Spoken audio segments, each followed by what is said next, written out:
Welcome to the show, homies. There is a big misconception and myth that condos and townhomes are not good investments or stepping stones into your path to home ownership. And lots of could-be buyers are getting bad information and losing potentially, no exaggeration, hundreds of thousands of dollars. Play that music. How to Buy a Home educates, protects, and connects first-time homebuyers to qualified vetted realtors in their area. Whether you're looking for DIY information or step-by-step guidance, How to Buy a Home is the #1 resource for first-time homebuyers. What is up? How to Buy a Homies. Hey, let's start off with something real cool.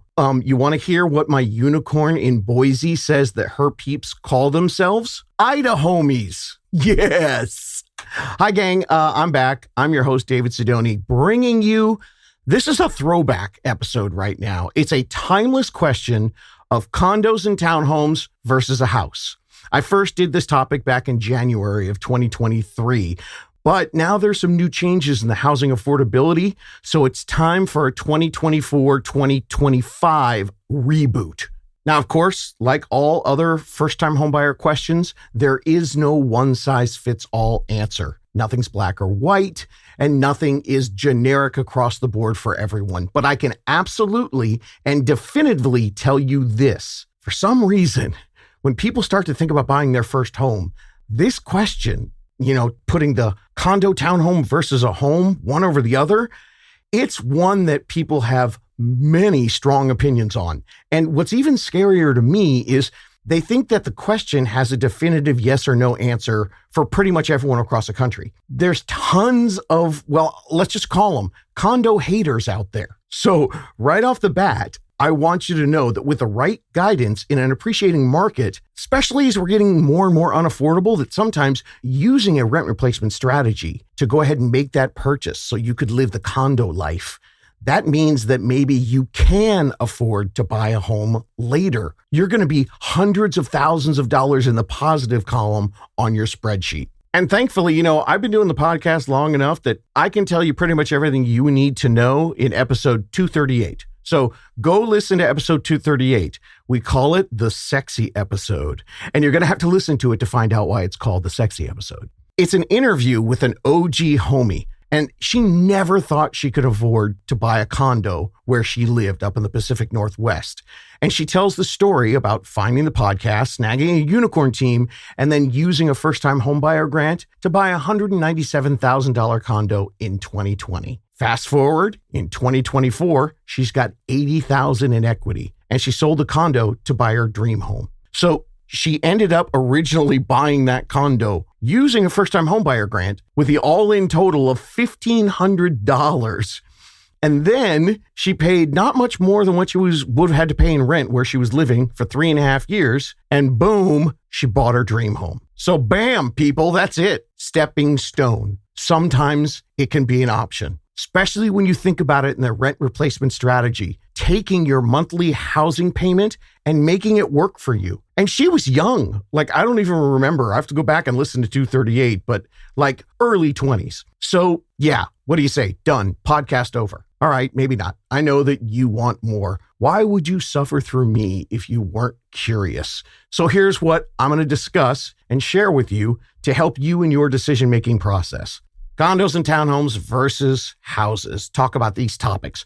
What's the difference between a condo or a townhome? And what's that difference with a home, which are typically called, just so you know, a single family property or a single family home. Next, we'll talk about the pros and the cons of condo life. Included the much hated topic of the HOA.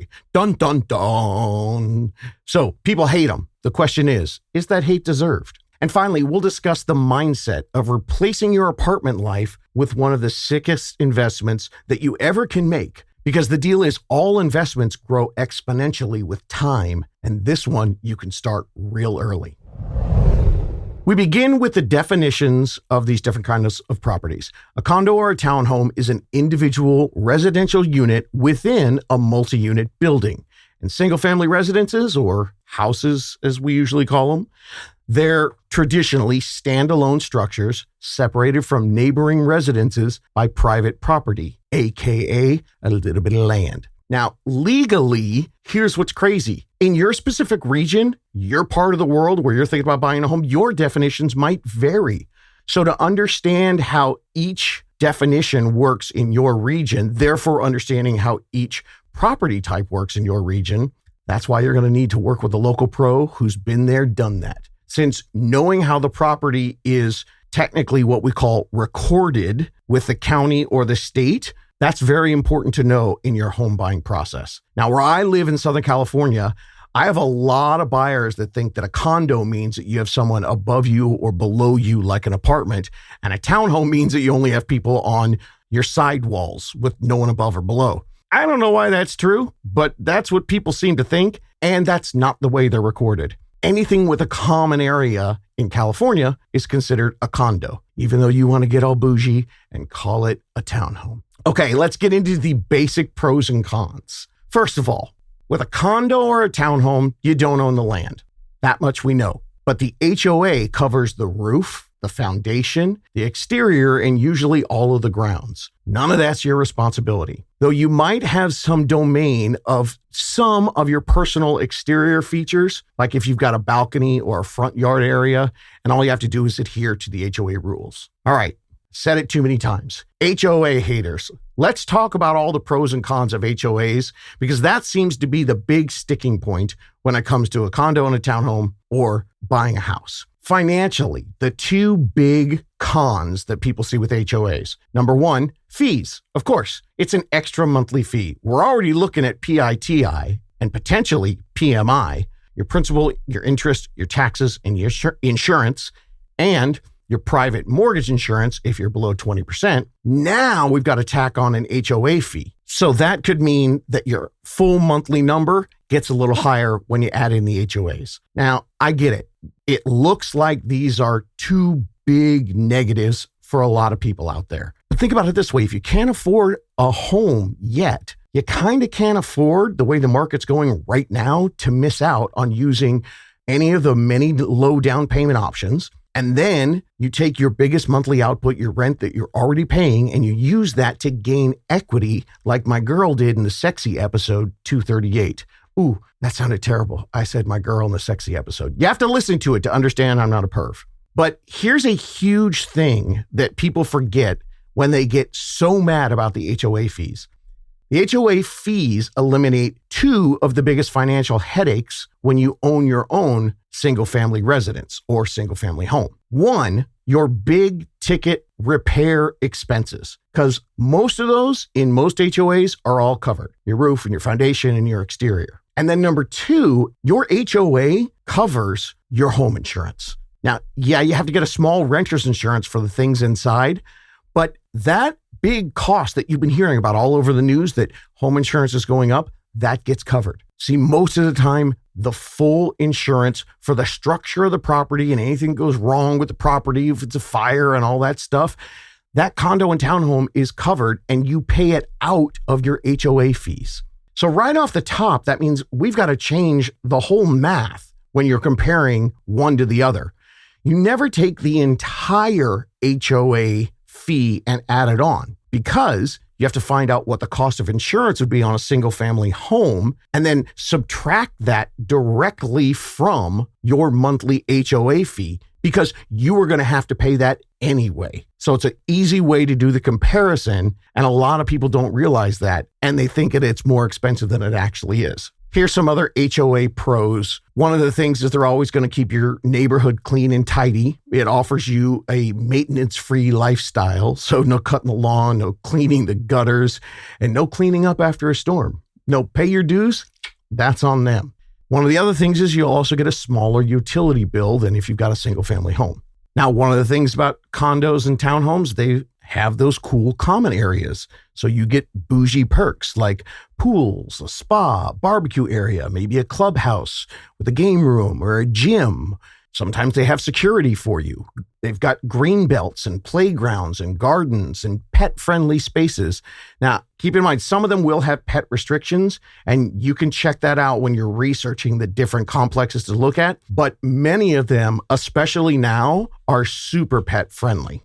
Now, some of the things that come with these common areas is you can get more of a sense of community and hang out with others. And maybe those people are in the same season of life as you. You guys can be the cool condo kids. Now, the con with that is it's not as easy to throw ragers when your neighbors are maybe right next door to you. Unless, of course, you invite them to the party. A con for that also might be maybe you just don't like people. Maybe you're buying a home so you can get out of apartment life.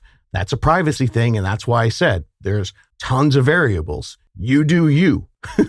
But I do know a lot of people that have I spent some time in condos in my life. There are a lot of people that lived in the neighborhood that I never saw. They just drove directly in their garage, never came out their front doors.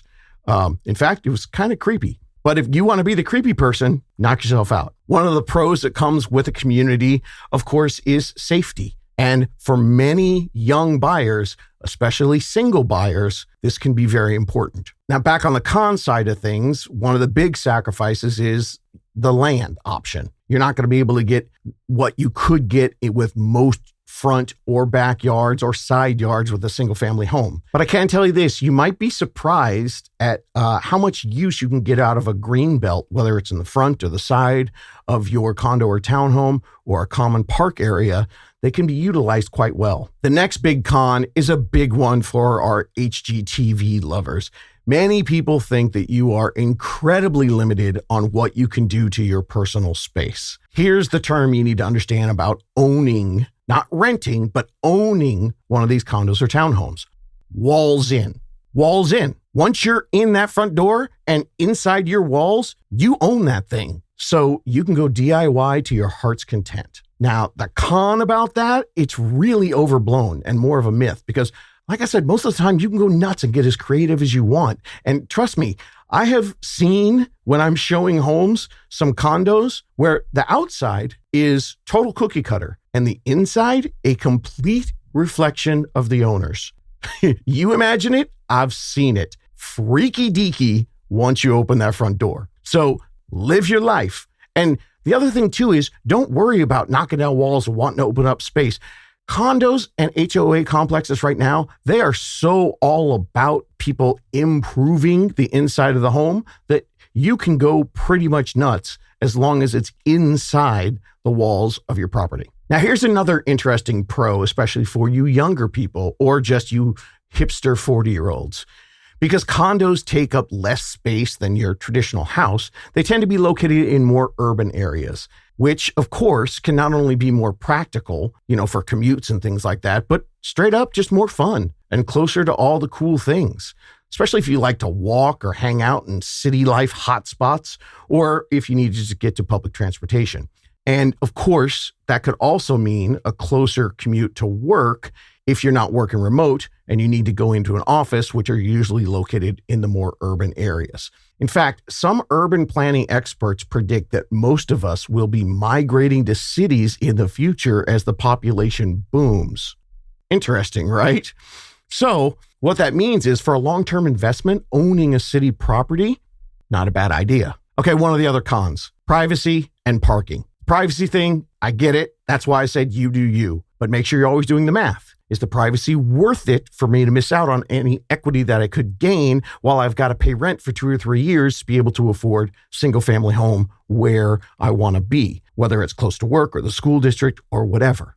And the parking. This one, do your due diligence on this. Don't go writing offers, or if you do write an offer, make sure you have a good contingency period, because when it comes to those urban areas or parking, or I should say condos and townhomes, parking's a thing. Trust me on that one. So make sure you check that out. Okay, one of the other pros, you can live a more minimalist life. The con, you can no longer have all that crap.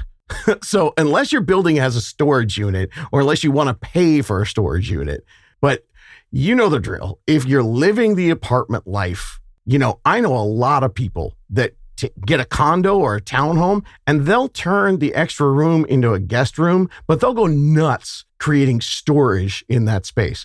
Over the years, I've had buyers myself and listeners that have told me that instead of buying a house, because they're so hipster and they want to be in that cool hip part of town, instead of buying a 2-bedroom, which is all they need, they'll buy a 3-bedroom condo and just put all their crap in the 3rd room because they still want to be in that cool part of town. Okay, one of the cons. You want this to be your forever home. Well, the pro, maybe you can't afford to buy your forever home right now. So bust out that spreadsheet and see how a condo or a townhome can get you there. And I do want to dispel this myth too. Condos and townhomes still go up in price. Now, if you don't believe me, ask anyone who tried to shop for a townhome in 2022 and didn't buy yet. Yeah, I bet they're kicking themselves when they see today's prices. They do go up. And you know what? You might be too. If you keep renting and holding out for this first purchase to be your forever home. It's part of the new economy. It's not quite as easy to get your forever home when you're young, but you can get more forever home once you accept the formula of using your monthly rent payment into an investment into that condo or townhome. And then later on, you've got money to play with and a game piece that you can trade up with. And one of the biggest opportunities for the condo or townhome versus a home is that if you buy in a desirable neighborhood, what's the one thing everyone with this podcast in their ear holes know? Rents suck and they keep going up. They're pretty much the problem with everything with our housing affordability. That, and you know the other one, say it with me now, low inventory. So what if you could tailor a plan where you bought that condo or townhome for not much more than your current rent? Okay, it might not be everything you ever wanted in your first house, but you can get in. And, you know, one of the ways that it works for you better is because they're cheaper than the homes. So it could be very close to your rent. And then over the next 3 to 5 years, you got some raises at work. And because of that, you had that fixed low payment close to your rent and definitely less than your rent's going to be over the next 3 to 5 years. So now with some raises and that low fixed payment, maybe you could save some money over that time. And then what if you say, I don't know, give yourself 6 months in the new home, all right? Before all the raises and everything's happen. And then what if, say, I don't know, 6 months after you move in, you're getting used to your new condo life. Now you've got your unicorn support team and you decide to call them and say, hey, obviously I'm not ready to move again right now. But you know the way we did that plan for me to buy this first place? What if we did a new plan right now? No, not another last lease ever, because that's done. But what about a first lease ever? You know, for me as a landlord. Yeah, what if in a few years you kept that condo as a rental? Now, I'm not saying that's for everybody. And most importantly, I'm not saying that anyone can or should decide that this is the set in stone plan that you choose the day you buy your condo or townhome. But you all know what a gigantic fan of options that I am. And now you've got a support team to help you out. So you call them and you get that first lease ever plan if you decide to, you know, keep the home and be a landlord in a few years, while at the same time you're running a plan if you're going to sell the home and use the equity. And you check in every 3 or 6 months and you're building 2 parallel plans at the same time. One if you decide to sell and one if you decide to keep that first place. And then you get to be the landlord. Just imagine the life that you could be looking at. You know, I think I said this in a podcast recently, but I've been saying it to everybody right now. What if in 15 years from today, you had bought a home and then you did that 5-year savings plan and you decided, you know what? I don't think we need to sell this one. And so in 5 years, you figured out how to keep that first place. Well, then you move in and now 15 years from now, you've been chilling in your forever home while your first home has been making you oodles of money every month. And now it's worth 2 to 3 times what you paid for it. And the good news is you're already going to know how to create both those plans since you did it to buy the first townhome or condo in the first place. And while you're in that condo and townhome working these 2 new plans, you figure out which one is fitting the way that your life is going, because there's going to be curveballs and changes, good and bad.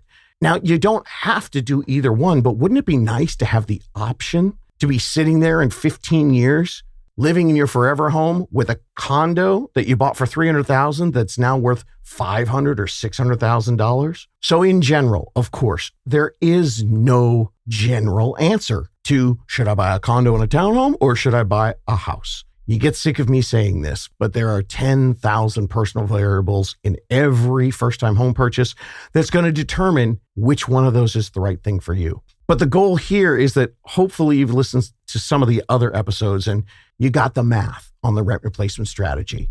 And if that's the case, and we acknowledge we're going into an appreciating market thanks to, say it with me now, everybody, low inventory, then maybe the option for you is to realize that, hey, it's not my dream home now, but with this correct math, I'm going to be able to multiply my dreams years down the line because I'm going to maximize these rent payments that are going to be coming to me one way or the other and put it into an investment instead of wasted money over the next 3-5 years of my life. Now, for some of you out there, this could be your chance to get ahead and not get stuck in the rent trap. And keep this in mind. When you have that first piece of property, now you're ahead of the game because you can't trade up properties if you don't have that first piece.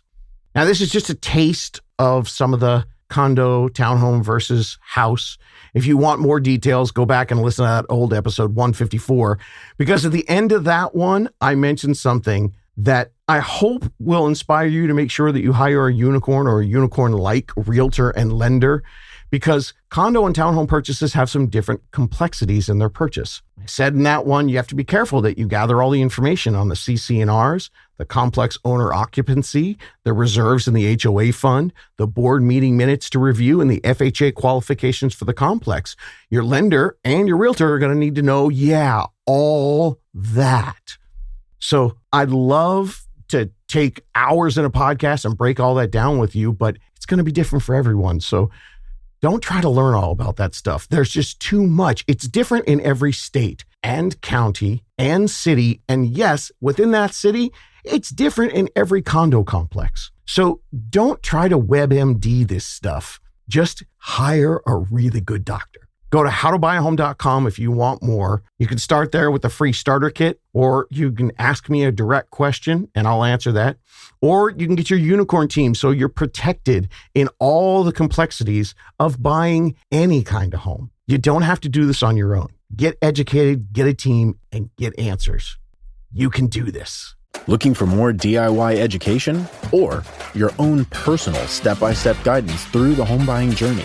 Since 2019, How to Buy a Home has been the #1 resource for first-time home buyers. So visit howtobuyahome.com to get started.